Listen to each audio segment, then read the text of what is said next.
Modern stories have a theme problem. Well, two theme problems rolled into one, actually. The first and most obvious is their tendency to lead with theme, to write a story around a particular message that they want to convey. This inevitably leads to nonsensical plots, boorish or stereotypical characters, and moment after moment that reveals the hand of the writer rather than feeling like a natural part of the story world. They'll never know what you sacrificed for them. And ultimately, all of that leads to disgruntled audience members, many of whom clamor that they just want to be entertained, not preached at, bringing us to our second problem. Stories with no discernible theme, content for content's sake, full of member berries, key jangling, and oodles and gobs of references and meta-humor. And when those movies flop at the box office or fail to drive subscription numbers, you can imagine the boardroom of Suits throwing up their hands in despair. Audiences don't want their stories to have a message, but they also apparently hate the ones with no message. What is a Hollywood writer to do? Oh, I don't know. Maybe tell a good story. Tell a story not because you want to sway people to your way of thinking on a certain issue, or because you want to score points with whatever demographic is in vogue in current year, or because you want to prove that you are with the times, but because it's a story worth telling. Okay, well, what makes a story worth telling? That is an excellent question, one deserving of a longer video all its own. But for now, suffice it to say this. Stories change us. They become a part of us, whether we are watching them, reading them to our kids, or telling them ourselves. Of course they do. Fictional stories are ubiquitous throughout human history. Their telling allows us to examine truths about life that we cannot properly observe or study otherwise. Living in the story world for a time can and does help us understand our own world better. Are fictional stories necessary for human survival? No, but they are necessary if that survival is to be beautiful. None of that is possible without theme, without a message or a moral. Stories that are just content have the minimum possible impact on their viewers. They are the Hollywood equivalent of a Twitter feed.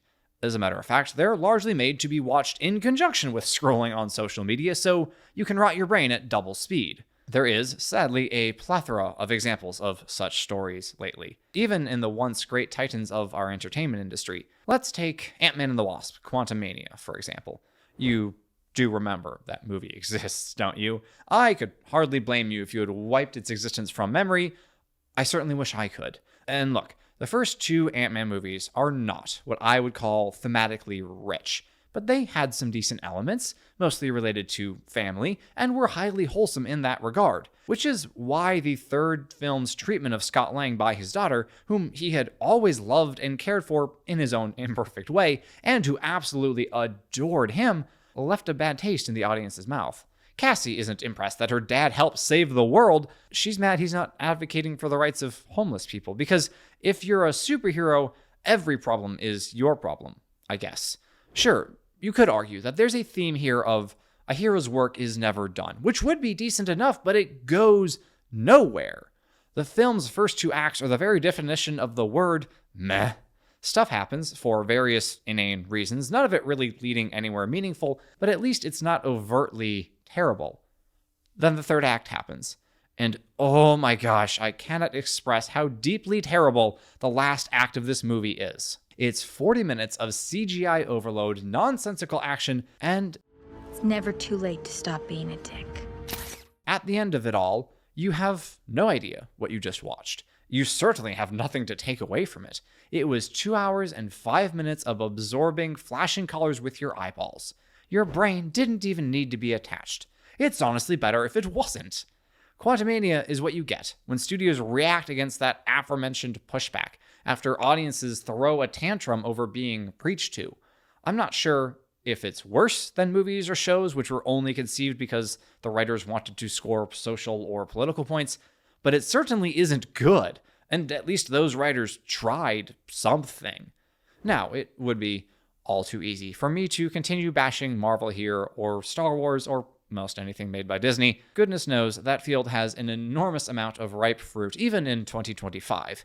How they thought releasing Ironheart would ever be a good idea, I will never know. But rather than pick on the studio whose postmodern intersectional views have already been dragged through the mud repeatedly by innumerable YouTubers, myself included, I'd like to turn my critical eye toward a film whose creators align much more closely to my own worldview. But in order to do so with a clear head, I need to be relaxed, which is where this video's sponsor, Flexispot, enters the picture. Now, I kinda cheated on this one. I've owned a Flexispot desk that I bought for myself for a year and a half, so it was almost too easy to say yes when they asked if I would like to try out their adjustable bed. That's right, the company that is delaying my back pain by allowing me to stand while I work is also giving me the ability to read in bed without hurting my neck. Look at this goober trying to figure out how to read his book on a flat surface. Does he lie down with a book on the pillow? Nah, that neck's gonna ache in the morning. Does he sit upright against the headboard? That's not really a comfortable angle. What about lying on his back with a book in the air and he dropped it on his face? If only our reader realized he was lying on Flexispot's all-in-one adjustable bed. Link in description. Look, he's found the remote. He's pressing the button. Oh, what modern marvels have we here? Now, our dear reader can comfortably turn pages to his heart's content. The bed doesn't just raise your head, it also puts your feet up. No. Keep the socks on. Keep the socks on. Nobody needs to see that. Thank you. Time spent reading is incredibly important for me. Despite my passion for movies, shows, and games that I highlight on this channel, books are my true love. The ability to imagine the world being described to me is a gift I will always cherish. Not only does my reading time refresh me, it sparks my imagination and inspires me to write more and better. Whether it's fantasy, science fiction, history, or philosophy, reading can transport me to a different time or a different world, letting the inane cares of my day pass by unheeded.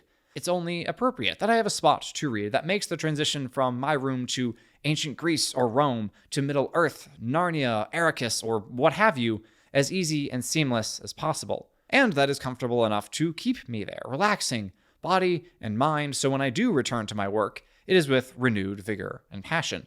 Also, it was super easy to put together. Not to brag, but the box said 2 people were required, and I did it on my own. Yes, thank you. I am a big deal. If you want to experience similar comfort and peace of mind, adjustable to whatever level you desire, go to the link in the description to check out Flexispot's all-in-one adjustable bed. Thank you to Flexispot for sponsoring this video, and now let's return to the story in question. If you've not seen the 2014 movie God's Not Dead, let me summarize it for you real quick.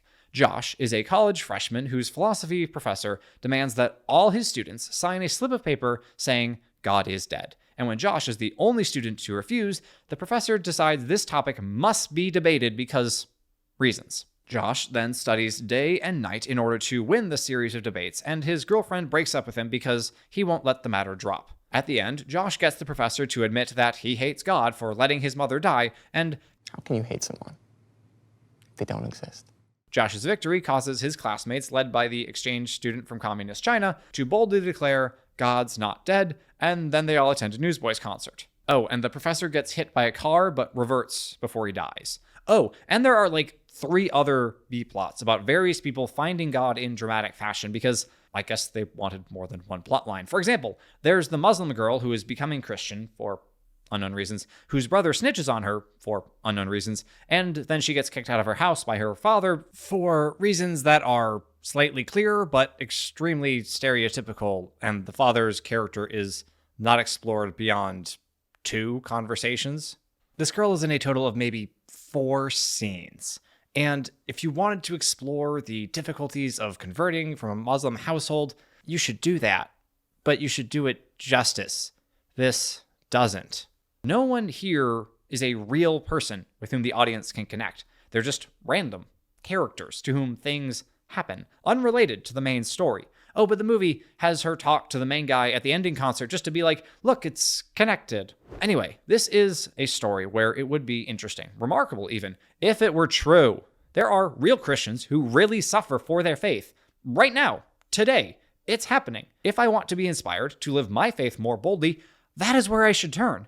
And look, I don't mind at all what these filmmakers were trying to accomplish. I applaud them for it even. But I still think that they went about telling this story the wrong way.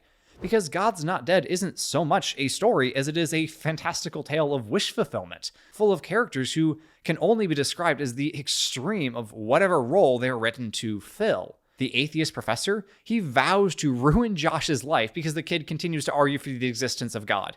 Seriously, he accosts his student outside of class and says he'll sabotage the kid's chances of getting into law school. I'm also a jealous god, so do not try to humiliate me in front of my students. Such a character isn't believable. He's just made to look as dastardly as possible because we want to be crystal clear about who the good guy is here. Josh himself is, of course, the noblest and purest man around. Not to mention he's somehow, as an 18-year-old, good enough at debating to trounce a college professor. You have no idea how much I'm going to enjoy failing you. Again, I'm very much on Josh's side here, or I would be if this were a real debate, but asking me to believe that this freshman somehow out-argues his experienced professor, who we are told has done this before, is a bit of a stretch. Not to say that it's impossible, not at all. Perhaps the writers were inspired by the story of St. Catherine of Alexandria, who, according to her legend, whose details may have been exaggerated, emerged victorious from a debate with 50 pagan philosophers, even converting some of them. But then she was martyred, so there's that. And that's not to mention that if I wanted to watch a Christian debate an atheist, I could just do that on YouTube. I could spend the next 10 years doing so without consuming a single other piece of content.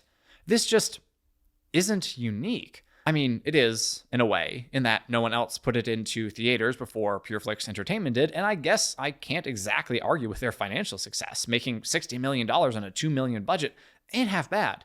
All the same, I wonder if the movie has had the more profound success they were undoubtedly hoping for. After all, why would you make a movie about arguing for and proving the existence of God and not hope that it turns people's hearts? I am more than happy to be proven wrong on this. So if you, or anyone you know, was converted by this film, please do tell me. However, I think that's about as likely as someone renouncing their lifestyle as a terminally online red-pilled troll just because those were the villains in She-Hulk. There are many reasons for that lack of effectiveness, one being that no human will ever see a caricature of his worldview, whether that's atheism or a general distrust of women, and decide, you know what, I was wrong. But there's also the fact that an hour and 40 minutes is far too short a time to make any sort of convincing argument or explore any questions the inquisitive viewer might have to any amount of depth. At best, you could hope the film sparks something within a heart that catches on fire later. But because of how defensive a non-believer would naturally feel, I think the way this story is told works against that hope rather than for it. None of these characters feel real. Again, they're all written to a role in the most stereotypical way possible, and it's eye-rolling and uninspiring. Snide, liberal female blogger gets cancer, is dumped by her rich atheist lawyer boyfriend because she has cancer, and finds Jesus with the help of the Duck Dynasty guys and Newsboys. That's a plotline. That's a real plotline in this movie. What am I supposed to do with that? To reiterate, super interesting story if it were real, but it's not. Not to mention, this is an incredibly weighty subject, and to cover it in as short a time as the movie does it a serious misjustice. You were talking about someone realizing that they have a terminal illness and finding God. Do you not think we deserve to experience this woman's inner journey with her, rather than seeing her have a sudden turn to Jesus, and then her entire story being set aside because some kid won an argument with a professor? Why would this movie move me when I can find real-life examples of equally inspiring conversions? What is it giving me that I don't already have? And that's the other problem with God's Not Dead. Its core audience is already highly familiar with the source material, or the general idea of it, anyway. You're not really giving Christians who see your film anything they don't already know or couldn't learn for free in a YouTube video on apologetics. And instead of speaking to non-believers in an understanding way while also boldly proclaiming the truth, the film casts them as maniacal, mustache-twirling, dumps his girlfriend because she got diagnosed with cancer villains. You were my hot young girlfriend with the chic job. I can't imagine that would make any agnostic or atheist who watches this film feel any emotion more positive than annoyed defensiveness. Is that what you want? Is that the reaction art is supposed to evoke within us? Sure, certain stories can and should be convicting for us, but they have to do so with a focus on believable characters. Take Breaking Bad, for example. The show's central theme is the destructive nature of pride. It is Walter White's hubris that causes his downfall. From the first season when he rejects the charity of his former business partner, to the last season when, spoiler alert, his continued insistence on being in the empire business results in the death of his brother-in-law. What Breaking Bad does not contain is a character meant to represent a group of people who exist in the real world, whose own vices drive him to torment the protagonist, ironically becoming a victim of bullying himself because the story will not stop picking on him.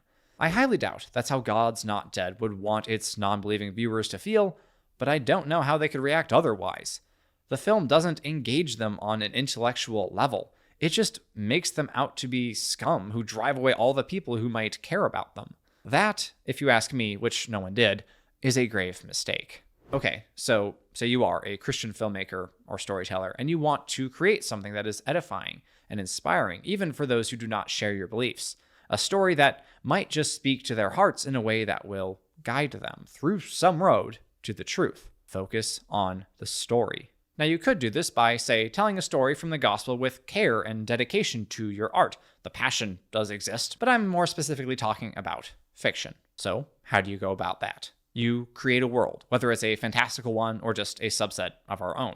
You ask yourself who belongs in this world. How would growing up and living in this world affect those characters? Then you pick one of them. What does he want? Why can't he have it? What will he do to get it?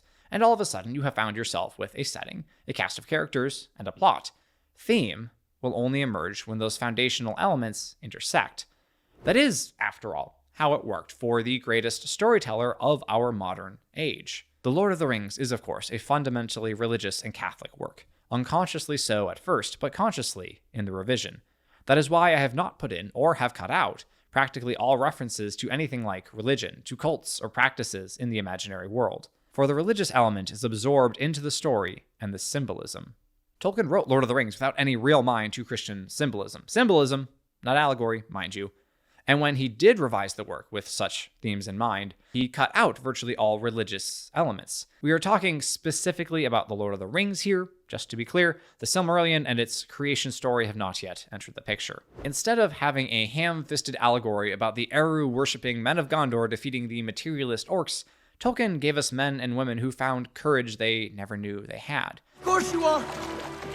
And I'm coming with you! Who hoped when hope was impossible. They kept going because they were holding on to something. Who fought and died for the love of their friends.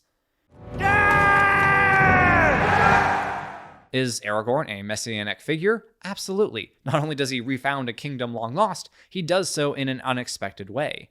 The hands of the king are the hands of a healer. So shall the rightful king be known. Not to mention, although he doesn't die, he does offer up his life, counting it worth nothing as he leads his men to the Black Gate to give Frodo a chance to cross Mordor. Frodo himself could be a Christ-like figure. He carries an unbearable burden up a hill, after all, as does Sam. Oh, and Gandalf dies and rises again, so there's that, too. None of these are intentional and direct allegory. They're not trying to convince you that the Gospels are true because some element of them is found in a fantasy story. That would be ridiculous. Instead, they are simply what happens when a storyteller's beliefs and worldview shine through his subcreation.